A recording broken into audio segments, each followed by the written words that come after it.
Finally আজকে আমি মোনাকে বলবো এক্স্যাক্টলি আমি কি কাজ করি, আর গাড়িটাও গিফট করে দিব। আলিফ, এই যে ও হচ্ছে আমার ফ্রেন্ড, তোমার সাথে দেখা করতে নিয়ে আসলাম। মোনা, তুমি সবসময় আমাকে বলতো না যে আমি কোনো কাজকর্ম করি না, আজকের পর থেকে আমি কাজকর্ম করব।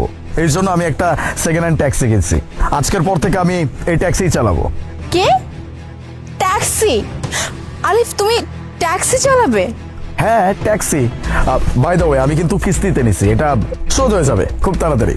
আলিফ, আজকে আমি আমার ফ্রেন্ডকে নিয়ে আসছি তোমার সাথে দেখা করানোর জন্য, আর আজকে তুমি বলতেছো যে তুমি ট্যাক্সি চালাবে? হ্যাঁ, মানে তুমি একটাবার চিন্তা করতে পারতেছো যে আমার ফ্রেন্ডের সামনে আমার মান সম্মানটা কোথায় গেল, যে আমার বয়ফ্রেন্ড নাকি একজন সামান্য ট্যাক্সি চালক, সে ট্যাক্সি চালাবে? তুমি কি আর কোনো কাজ পাও নাই? শেষমেশ কিনা ট্যাক্সি। মোনা, তুমি এভাবে কেন বলছো?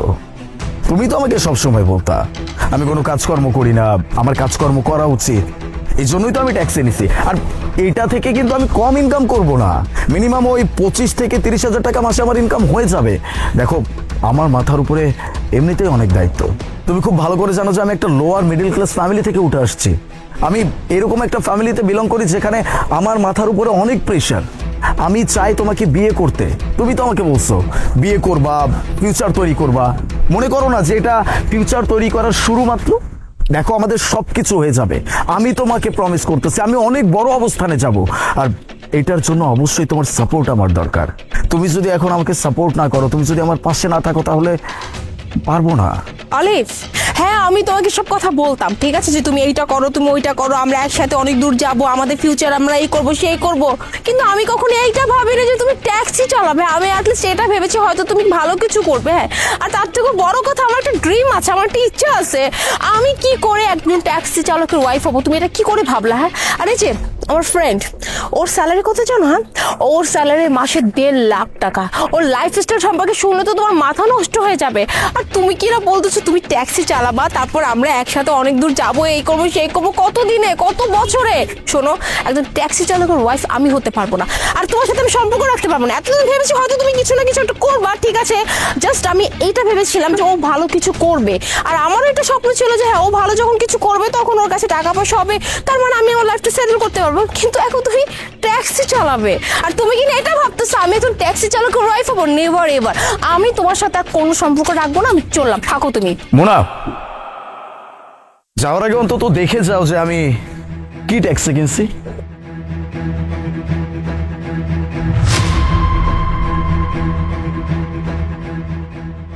হোয়াট?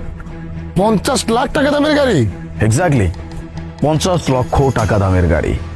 বাই দ্য ওয়ে, 50 লক্ষ টাকা কিন্তু আমার কাছে খুব একটা বড় বিষয় না। তার মানে 50 লাখ টাকা দামের গাড়ি দিয়ে তুই ট্যাক্সি চালাবি? না, এই গাড়ি দিয়ে আমি ট্যাক্সি চালাবো না। এই গাড়িটা আসলে আমি আমার গার্লফ্রেন্ডকে গিফট করার জন্য নিয়ে আসছিলাম। আফটার অল, আজকে আমি তাকে বিয়ের জন্য প্রপোজ করতাম। কি কি বললা তুমি? এই গাড়িটা তুমি আমার জন্য নিয়ে আসছিলে, আমাকে গিফট করার জন্য? তো তুমি এই কথা আগে কেন বলো না? তুমি শুধু শুধু কেন আমার সাথে মজাটা করছো বলো তো? আর আমিও তোমার মজায় মজায় আমিও তোমাকে কি সব চাতা বলে ফেলছি, কত উল্টাপাল্টা কথা বলে ফেলছি। আচ্ছা যাই হোক, সব কথা বাদ দাও, আমি যা কিছু বলছি তুমি ভুলে যাও। বাহ, খুব সুন্দর। বাই দ্য ওয়ে, তুই কোন কোম্পানিতে যেন চাকরি করিস? SM group of company. SM group of company. SM group of কোম্পানির একমাত্র মালিক আমি, আর আমার কোম্পানির ব্রাঞ্চ শুধুমাত্র এই দেশে না, বাইরেও আছে।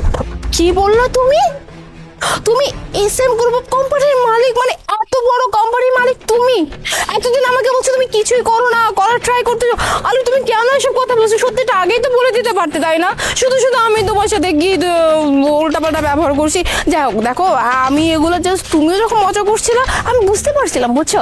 আর এইভাবে আমি মন ঠিক করছি, ও যদি আমার সাথে মজা করতেছি তাহলে আমি ওর সাথে একটু মজা একটু প্র্যাঙ্ক করি। যাই হোক, আমি কিন্তু সিরিয়াস ভাবে তোমাকে কিছু বলিনি। প্র্যাঙ্ক? তুমি আমার সাথে প্র্যাঙ্ক করছো না? আরে আমি তোমার সাথে প্র্যাঙ্ক করতে চাইছিলাম বা করতেছিলাম, কিন্তু এই প্র্যাঙ্ক করতে গিয়ে তোমার আসল চরিত্র যে আমি দেখতে পারবো সেটা আমি কোনোদিনও চিন্তা করতে পারি নাই। আমি না ভাবতাম যে এই মানুষটা হয়তো আমাকে অনেক ভালোবাসে। কেন জানো? কারণ তুমি সবসময় আমাকে কাজ করার জন্য ইনফ্লুয়েন্স করতা, আমার খুব ভালো লাগতো। আমি তোমাকে কখনো বলতাম না যে আমার এত কিছু আছে, আমার বাড়ি গাড়ি টাকা পয়সা কোনো কিছুর অভাব নাই, কারণ আমি তোমার কাছ থেকে সেই ভালোবাসাটা পাইছিলাম। কিন্তু এই সব কিছু যে শুধুমাত্র নাটক ছিল সেটা আমি বুঝতে পারি নাই। তুমি আমাকে সামনে রেখে তোমার বন্ধুকে নিয়ে অনেক প্রশংসা করতেছিলা। তোমার বন্ধু এমন একটা কোম্পানিতে জব করে যেখানে তার মান্থলি স্যালারি 1.5 লক্ষ টাকা। শোনো, এই 1.5 লক্ষ টাকা স্যালারি আমার পকেট থেকেই যায় আর সে আমার কাছ থেকেই পায়। আমি না তোমাকে অনেক ভালোবেসে ফেলছিলাম। আমি তোমাকে আজকে বিয়ের জন্য প্রপোজ করতাম আর এই গাড়িটা আমি শুধুমাত্র তোমাকে গিফট করার জন্য আনছিলাম। কিন্তু দেখো, ওই যে ছোট্ট একটা প্র্যাঙ্ক, এই প্র্যাঙ্কের মাধ্যমে তোমার আসল ব্যাপারটা আমি জেনে গেছি। যাই হোক, তোমার সাথে আসলে কথা বাড়ি আমার কোনো লাভ নাই।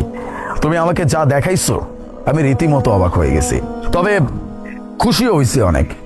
কারণ আমার অন্তত তোমার মতো এরকম একটা দুমুখ সাপের সাথে আজীবন থাকতে হবে না। Thank you. আলিফ, তুমি এভাবে সিরিয়াস কেন হচ্ছ? আর তুমি কি এটা জানো না যে একটা সম্পর্কের মাঝে রাগ, অভিমান, ঝগড়া সব হতেই পারে। তাই বলি কি একটা সম্পর্ক মানুষ এভাবে শেষ করে দেয়? দেখো, যা কিছু হয়েছে সবকিছু ভুলে যাও।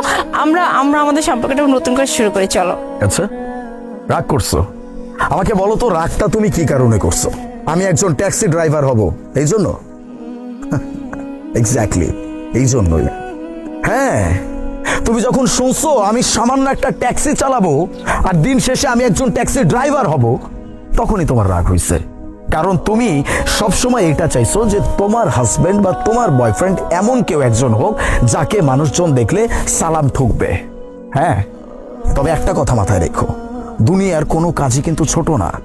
তুমি যেই কাজকে ছোট করে দেখতেছো, এই কাজ করেও মানুষ নিজের সংসার চালাচ্ছে, তারা সমাজে মাথা উঁচু করে দাঁড়ায় আছে। কেন জানো? শুধুমাত্র এই কারণে তারা কোনো চুরি চামারি করতেছে না, তারা কোনো খারাপ কাজ করতেছে না, তারা পরিশ্রম করে নিজের সংসার চালাচ্ছে। আমি তোমাকে এইটাই বুঝাইতে চাইছিলাম। আজকে হয়তো আমার কাছে টাকা পয়সা, বাড়ি গাড়ি কোনো কিছুর অভাব নেই, কিন্তু আজ বাদে কাল আমার এই সব কিছু যে হারাবে না, আল্লাহ পাক যে আমার খারাপ অবস্থা আনবে না, এটার তো কোনো গ্যারান্টি নাই। আর যখন এরকম অবস্থা আমার হবে, তখন যদি আমার ট্যাক্সিও চালাইতে হয়, তোমার মতো মানুষ যে আমার সাথে থাকবে না, সেটা আমি বুঝতে পারছি। Thank God and thanks to you যে তোমার আসল চরিত্র তুমি আমার চোখের সামনে একদম পানির মতো ক্লিয়ার করে দিচ্ছ। যাই হোক, আমি না তোমাদের সামনে আর দাঁড়াইতে চাচ্ছি না। আর তোমার সাথে আজকের পর থেকে আমার কোনো সম্পর্ক নাই। বিয়ে তো অনেক দূরের কথা, তোমার মতো একটা মেয়েকে বিয়ে করে আমি আমার জীবন নষ্ট করবো নাকি? এটা তো হইতে পারে না। ভালো থেকো, বাই।